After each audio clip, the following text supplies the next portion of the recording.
18 तारीख 3वां महीना 2025 में अगर आप लोग ज्योग्राफी का एग्जामिनेशन देने के लिए जा रहे हैं तो इस वीडियो को आप लोग पूरी तरीके से रट लीजिएगा, एक एक क्वेश्चन को रट्टा मार के जाइएगा, क्योंकि ओरिजिनल क्वेश्चन पेपर मैं आप सभी लोगों के सामने में लेकर आ चुका हूं। प्यारे बच्चों, ये बिल्कुल ओरिजिनल है। यहाँ पर जैसा कि आप लोग देख पा रहे हैं, ज्योग्राफी इलेक्टिव भूगोल, ठीक है, ये आईए के लिए 2025 का जो 11th के लिए है, तो आप लोग रट के चले जाइएगा।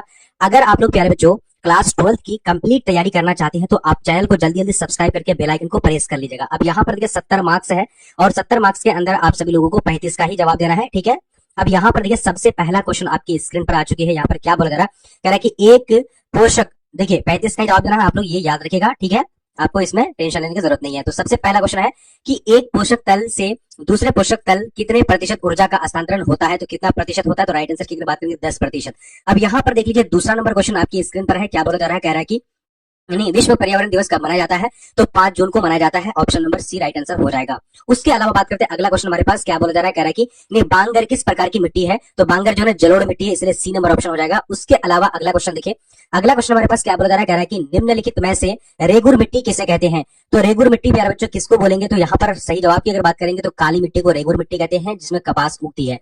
B number.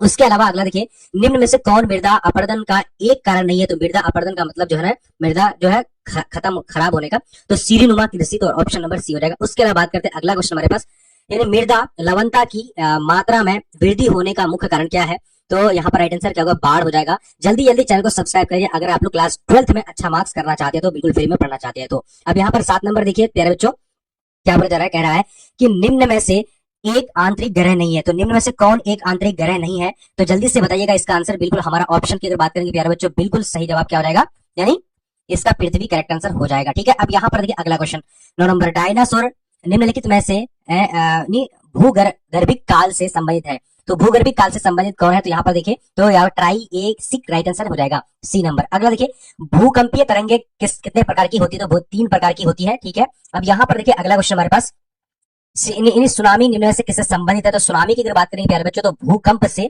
ठीक है। तो राइट आंसर की अगर बात करेंगे तो बिल्कुल यहाँ पर क्या होगा, यानी ये नंबर, ठीक है।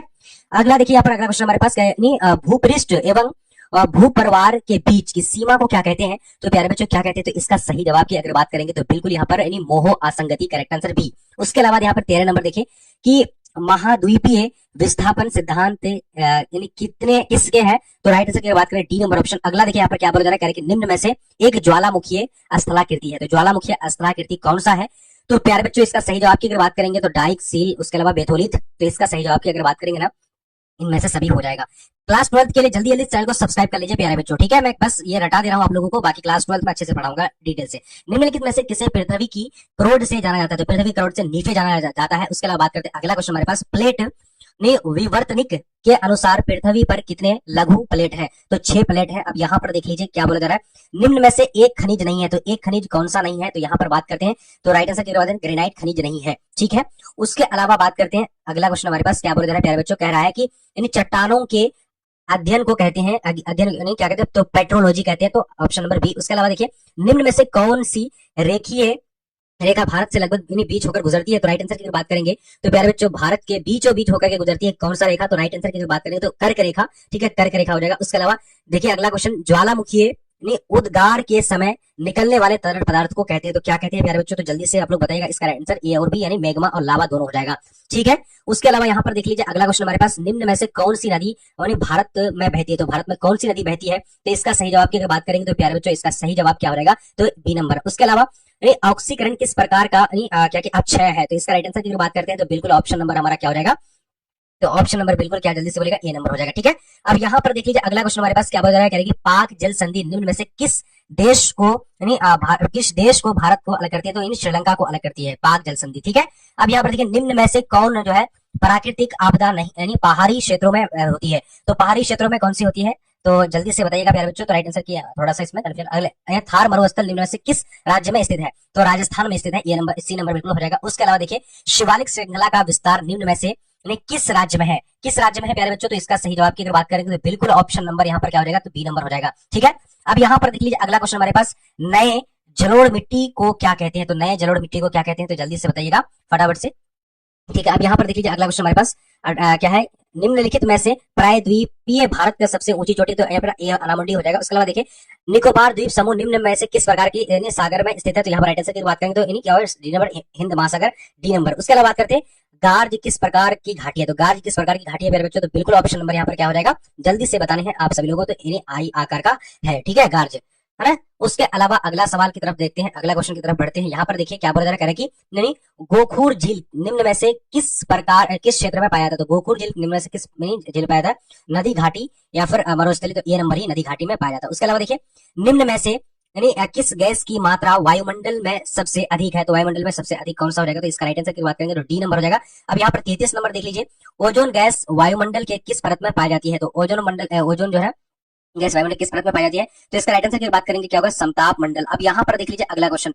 निम्न में से कौन सिंधु नदी की सहायक नदी है, तो सिंधु नदी की सहायक नदी सभी हो जाएगा, ठीक है। अब यहाँ पर देखिए यानी निम्न में से जो है ना गंगा नदी का उद्गम स्थान, तो गंगा नदी गंगोत्री से ये निकलता है, ठीक है। अब यहाँ पर देखिए निम्न में से कौन सी नदी का उद्गम स्थान कैलाश पर्वत है, तो कैलाश पर्वत की बात है ब्रह्मपुत्र, राइट आंसर हमारा बी नंबर। उसके अलावा धुआंधार जलप्रपात निम्न में से किस शहर में स्थित है, तो इसका सही जवाब की अगर बात करेंगे प्यारे बच्चों तो बिल्कुल ऑप्शन नंबर यहाँ पर डी हो जाएगा। उसके अलावा बात करते हैं अगला क्वेश्चन, यानी समान वायुदाब वाले स्थानों को मिलने वाली काल्पनिक रेखा को क्या कहते हैं, तो क्या कहते हैं प्यारे बच्चों, तो बिल्कुल इसका राइट आंसर की बात करेंगे तो बिल्कुल हमारा सही जवाब जो हो जाएगा ना वो जगह समदाब बोलते हैं उसको, समदाब रेखा, ठीक है। अब यहाँ पर देखिए निम्न में से कौन उष्णकटिबंधीय चक्रवात है, तो कौन उष्णकटिबंधीय चक्रवात है, तो इसका राइट आंसर की बात करेंगे तो बिल्कुल यहाँ पर थोड़ा सा कंफ्यूजन है, तो इसलिए आप लोग देख लीजिएगा चेक करके, ठीक है। निम्न में से ए और बी दोनों हो जाएगा, ठीक है। अब यहाँ पर देखिए 41 नंबर, निम्न में से किसे विश्व जलवायु वर्गीकरण है, तो यहाँ पर देखिए ऑप्शन नंबर इसका क्या होगा, तो यानी कोपेन हो जाएगा। अब यहाँ पर 42 नंबर, निम्न में से कौन ग्रीन हाउस गैस की श्रेणी में आता है, तो ग्रीन हाउस गैस की श्रेणी में C2 CFC उसके बाद CH4, तो राइट आंसर की बात करेंगे तो इनमें से सभी डी नंबर हो जाएगा, ठीक है प्यारे बच्चों, बिल्कुल ये सभी हो जाएगा। अब अगला देखेंगे भारत में वर्षा ऋतु किस में होती है, तो भारत में वर्षा ऋतु जो है यानी भारत में वर्षा ऋतु जो होती है तो वो होती है तो क्या हो जाएगा, ग्रीष्म ऋतु, राइट आंसर हो जाएगा। अब यहाँ पर देखिए अगला क्वेश्चन हमारे पास, निम्न में से किस प्रकार की वनस्पति भारत में पाई जाती है, तो भारत में कौन पाई जाती है, तो इसका सही जवाब की अगर बात करेंगे तो बिल्कुल यहाँ पर क्या होगा, सदाबहार वन। उसके अलावा देखिए यहाँ पर ग्रीष्म ऋतु में उत्तर में बहने वाली उष्ण तथा शुष्क हवा को क्या कहते हैं, तो राइट आंसर की अगर बात करेंगे प्यारे बच्चों तो बिल्कुल ऑप्शन नंबर लू कहते हैं, लू हमारा ए नंबर हो जाएगा। उसके अलावा निम्न में से कौन जल की गैसीय अवस्था को दर्शाता है, तो जल की गैसीय अवस्था को कौन दर्शाता है, तो बिल्कुल हमारा ऑप्शन नंबर यहाँ पर क्या जलवाष्प, ठीक है, सी नंबर हो जाएगा। उसके अलावा यहाँ पर देखिए पृथ्वी का कितना प्रतिशत हिस्सा जल से ढका है, तो पृथ्वी का कितना प्रतिशत हिस्सा जल से ढका हुआ है, तो राइट आंसर की अगर बात करेंगे प्यारे बच्चों तो बिल्कुल हमारा सही जवाब जो हो जाएगा ना वो हो जाएगा क्या, यानी 71% सी नंबर हो जाएगा। उसके अलावा बात करते हैं अगला क्वेश्चन, अगला हमारे पास क्या बोला जा रहा है, कह रहे हैं कि निम्न में से देश के अटलांटिक कटक का हिस्सा है तो कौन है, तो यहाँ पर राइट आंसर की बात कराई जाएगी तो बिल्कुल ऑप्शन नंबर यानी डी नंबर हो जाएगा, ठीक है। अब यहाँ पर देखिए अगला क्वेश्चन हमारे पास क्या बोला जा रहा है, कह रहा है कि सर्वाधिक लवणता वाली झील यानी लेक वन निम्नलिखित में से किस देश में पाई जाती है, तो टर्की में पाई जाती है। अब यहाँ पर देख लीजिए निम्नलिखित में विश्व का सबसे छोटा महासागर, तो विश्व का सबसे छोटा महासागर की बात करेंगे तो प्यारे बच्चों क्या हो जाएगा, जल्दी से बताना है आप सभी लोगों को, तो इसका राइट आंसर की बात करेंगे सबसे बड़ा प्रशांत है और आर्कटिक महासागर सबसे छोटा है। तो प्यारे बच्चों वैसे भी तो आप लोगों को 35 का जवाब देना है, मैं आप लोगों का 50 का जवाब यहाँ पर बता दिया और सब्जेक्टिव अलग वीडियोस में लेकर के आ जाऊंगा। आप लोग जल्दी जल्दी अगला जो है क्वेश्चन पेपर पाने के लिए चैनल को सब्सक्राइब कर लीजिए। और बात करते हैं प्यारे बच्चों अगर क्लास 12th में अगर आप लोग अच्छा तैयारी करना चाहते हैं, बिल्कुल टॉपिक वाइज फ्री नोट्स उसके अलावा मॉडल पेपर सब कुछ अगर चाहते हैं तो नंबर यहाँ पर नीचे दिया हुआ है 7903288689 पर मैसेज कर दीजिएगा, मैं आप लोगों को ग्रुप में जोड़ दूंगा और वहां पर आपको बिल्कुल सारे कुछ फ्री में मिलेगा। और चैनल को सब्सक्राइब जल्दी जल्दी करके वीडियो को प्लीज ज्यादा से ज्यादा शेयर करके लाइक जरूर कर दीजिएगा, प्लीज यार लाइक जरूर कर दीजिएगा, एक लाइक जरूर करिएगा। और मैसेज करने के लिए नंबर यहाँ पर दिया हुआ है 7903288689 मैसेज कर दीजिएगा, आपको ग्रुप में जोड़ देंगे ताकि अगला जो पेपर आएगा वो आपको मैं डाल दूंगा। तो मिलते हैं अगली क्लास में, तब तक के लिए जय हिंद जय भारत।